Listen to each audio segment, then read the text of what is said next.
So hi guys, happy Sunday. So gikan deta nagsimba no. Nya bukid gikan diri amo guys oh. Pinaka bukid. So actually guys, meron talaga to ditong kalsada. Itong dinadaanan ko, yan. Kalsada dapat yan. Plano yan na gawa ng kalsada. Itong kalsada na to putol. Hanggang doon lang to na putol. Kasi nga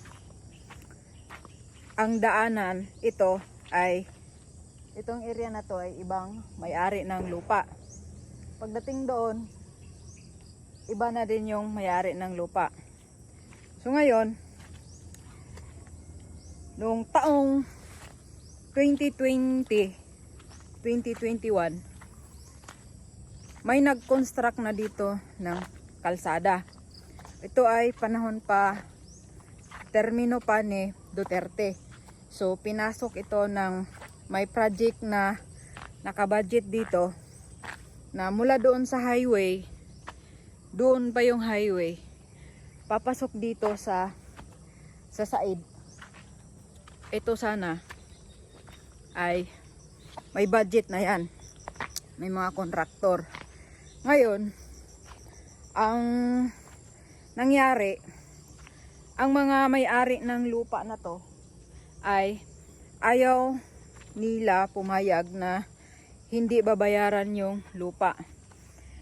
Na supposedly ay mga niyog lang, yung mga niyog ay babayaran ng gobyerno. Yan, yung mga niyog na yan, may mga niyog kasi na maraming bunga. Bayaran sana yan. Kaso hindi sila papayag, yung mga may-ari ng lupa, hindi sila papayag na niyog lang yung babayaran. Gusto nila pati yung lupa ay babayaran. Kaya yun, yung mga kontraktor ay wala, tinigil nila yung project hanggang dyan lang. Ay, hindi na nila tinuloy kasi siyempre kinaso pa yung mga lupa na ayaw nilang ituloy yung project dahil hindi nga papayag yung may-ari na hindi bayaran. Kaya hanggat umalis na yung kontraktor, may trabaho sa ibang project, kaya ang nangyari ito, hanggang dito lang yung kalsada yan. Putol yan na kalsada na yan. Na imbis na diretso yan doon, lahos yan para lusot-lusot na yung kalsada, hindi natuloy. Hanggang dito na lang yung putol na kalsada. Kaya kami, pag meron kaming karga or galing kami doon sa city, tapos meron kaming karga, hanggang dito lang ibaba at bubuhatin namin papunta doon sa bahay.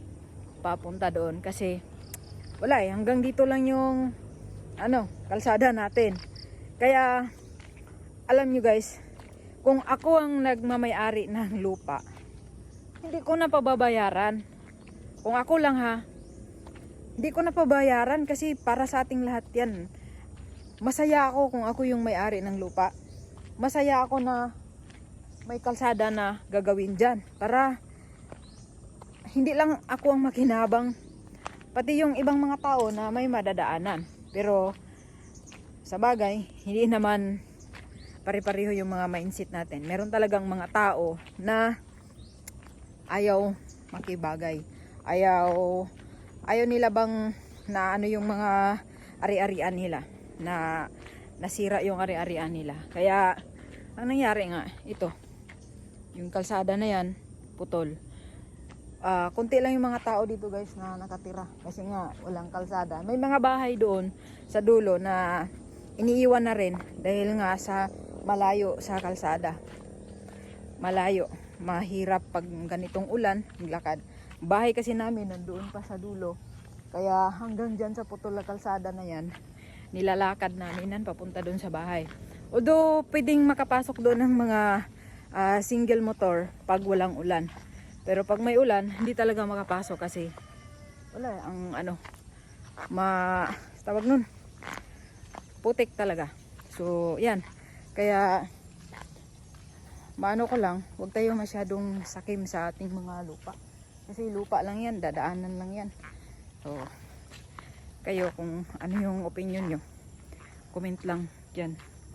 Basta ako, pag lupa ko yan, papayag ako na gawaan ng kalsada yan.